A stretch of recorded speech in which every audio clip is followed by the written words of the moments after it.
올해 초 서울 하양초등학교가 입학생 감소로 폐교가 되면서 서울에 있는 학교마저 폐교가 된다는 사실 때문에 떠들썩했는데요. 서울마저 이러니 지방은 오죽하겠어요. 몇몇 대도시를 제외하고 대부분의 지방이 소멸을 걱정해야 할 처지예요. 전국적으로 보면 군지역 인구가 3만 명 미만인 곳들도 수두룩해요. 면적은 서울만 한데 사는 사람은 서울의 한 개 동인구와 비슷한 거죠. 지역 인구가 3천 명이 무너지면 각종 편의시설들이 문을 닫으면서 급격히 소멸의 길로 내몰리게 되는데요. 많은 분들이 고향이 사라지고 또 자신이 다닌 모교가 사라지는 상황이 안타까우실 거예요. 오늘은 이 지방 소멸 문제에 관해서 여러분들과 얘기를 나눠보려고 해요. 끝까지 집중해주세요. 안녕하세요. 알아두면 삶이 힘이 되는 채널 매일 3분입니다. 2022년 우리나라의 합계 출산율은 0.78로 통계 작성 이후 역대 최저 수준이자 OECD 평균의 절반에도 미치지 못했어요. 얼마 전 TV에서 시골 면 단위 마트가 나왔는데요. 기저귀나 분유 같은 제품들은 아예 가져다 놓지 않는다고 하더라고요. 애를 안 낳으니 수요가 아예 없는 거죠. 아이를 낳지 않는 데다 고령화는 심각해지니 특히 지방일수록 소멸 위기에 처하는 곳들이 늘어나고 있어요. 지방 소멸이 얼마나 심한가 하는 것은 소멸 위험 지수를 통해서 산출하는데요. 산출 방법은 20세에서 39세 여성 인구수를 65세 이상 노인 인구수로 나눈 값이에요. 20에서 39세의 여성은 결혼 및 출산 정년기의 여성들로 이 연령대 여성들이 많으면 출산율이 높아져서 인구가 늘어난다고 보는 거고요. 65세 이상은 유엔에서 노인으로 분류하는 나이로 이 연령대 인구가 많으면 사망률이 높아서 인구가 줄어들기 때문이에요. 그래서 이렇게 나눴을 때 나오는 수치가 0.5에서 1 미만일 경우 소멸 위험 주의 단계로 분류하고요. 0.2에서 0.5 미만은 소멸 위험 진입 단계, 0.2 미만은 소멸 고위험 단계로 분류해요.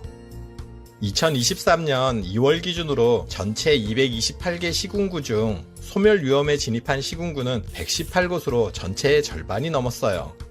2022년 3월 기준 소멸 위험 시군구가 113곳이었으니 1년 만에 5곳이나 늘어난 거예요. 더욱 심각한 것은 소멸 위험 지역이 포항이나 대구 남구, 부산의 금정구, 사하구, 남구 등 대도시권으로도 확대가 되고 있다는 거예요. 대도시들도 급속도로 인구가 줄어들기 시작했다는 거죠. 소멸 위험 지역을 지도로 표시해보면 시간이 지날수록 붉은색으로 표시된 소멸 고위험 지역이 빠른 속도로 늘어나는 것을 확인할 수 있어요. 강원도, 경상도, 전라도 지방은 읍면 단위로 가보면 정말 심각해요. 작년에 강원도 영월 쪽으로 여행을 갔다가 펜션 사장님과 얘기를 나눈 적이 있는데요. 지금 해당 지역 읍 전체 인구가 1000명이 겨우 넘는다는 소리를 듣고 놀랐어요. 제가 사는 아파트 단지 주민수보다도 훨씬 적었으니까요. 마트에 물건을 사러 나가려고 해도 거리가 꽤 돼서 한 번 나갈 때 많은 양을 사와서 쟁여둔다고 하시더라고요. 마트가 그런데 다른 편의시설은 오죽하겠어요.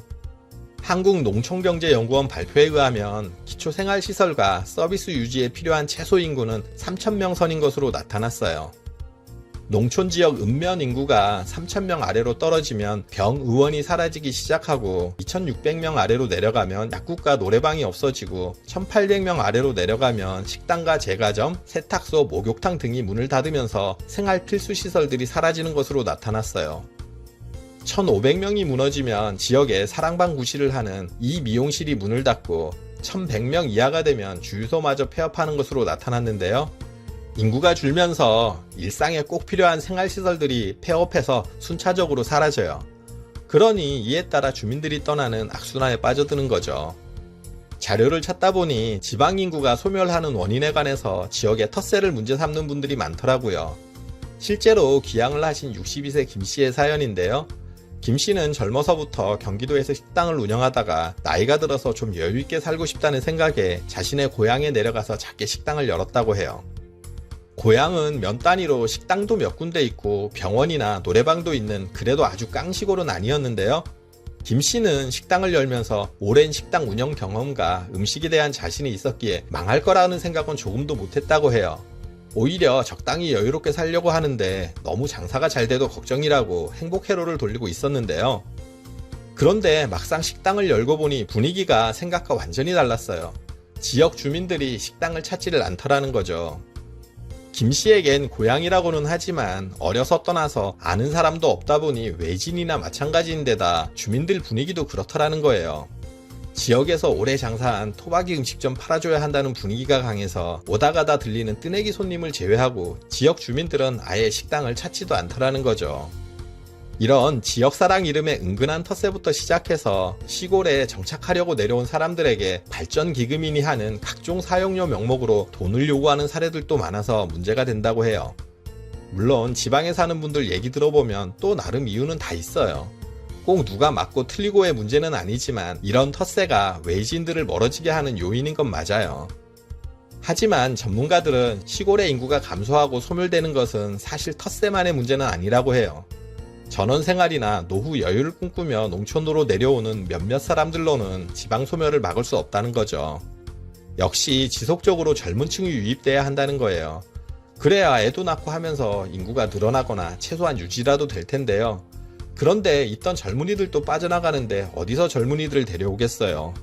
젊어서 고생은 사서도 한다는 말이 있긴 해요. 그렇다고 젊은이들 보고 지방에 가서 고생 좀 해보라고 한다고 내려가겠어요? 젊은 사람이 살만한 환경을 만들어줘야 가능한 거겠죠. 먹고 살 일자리가 있어야 할 거고요. 병원이나 마트 등 생활 편의시설이 있어야 하고요. 아이들 키우자니 교육 환경도 조성이 되어야 하고 불편한 교통 여건도 개선이 되어야 할 거예요. 이러니 다시 얘기는 원점이죠.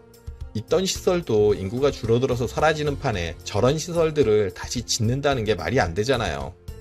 소멸지역은 발등에 떨어진 불이라 지자체마다 인구 유입을 위해서 각종 혜택을 발표하고 있는데요.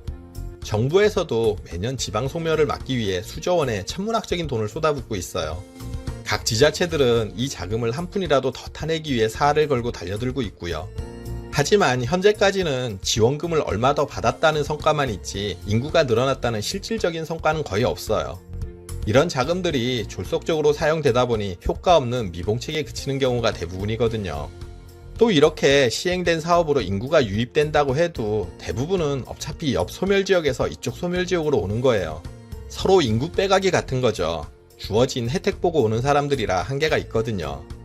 서울에 있는 학교마저 폐교되는 상황에서 지방 소멸을 막기는 현실적으로 힘들 거예요. 지금까지 소멸을 막는데 모든 자금과 노력을 쏟아붓고 있었다면 이제는 방향을 바꿔야 하지 않을까요? 지방 소멸이 불가피하다면 그것을 인정하고 가장 효율적으로 소멸지역을 활용하는 지혜를 찾아야 할 거예요. 지금까지 지방 소멸에 관해서 여러분들과 얘기를 나눴는데요. 내 고향, 내 모교가 사라진다는 생각에 아쉬운 분들이 많을 거예요. 하지만 나부터 벌써 고향을 떠났는데 누구를 탓하겠어요. 아쉬워하기보다 현실에서 가장 나은 대안을 찾아가기를 바라야겠죠. 영상 끝까지 시청해주셔서 감사드려요. 오늘 정보가 도움되셨다면 구독, 좋아요, 알림 설정 해주시고요. 더 유익한 영상으로 다시 찾아뵐게요. 저는 매일 3분 대표 큐레이터 송한결이었습니다. 감사합니다.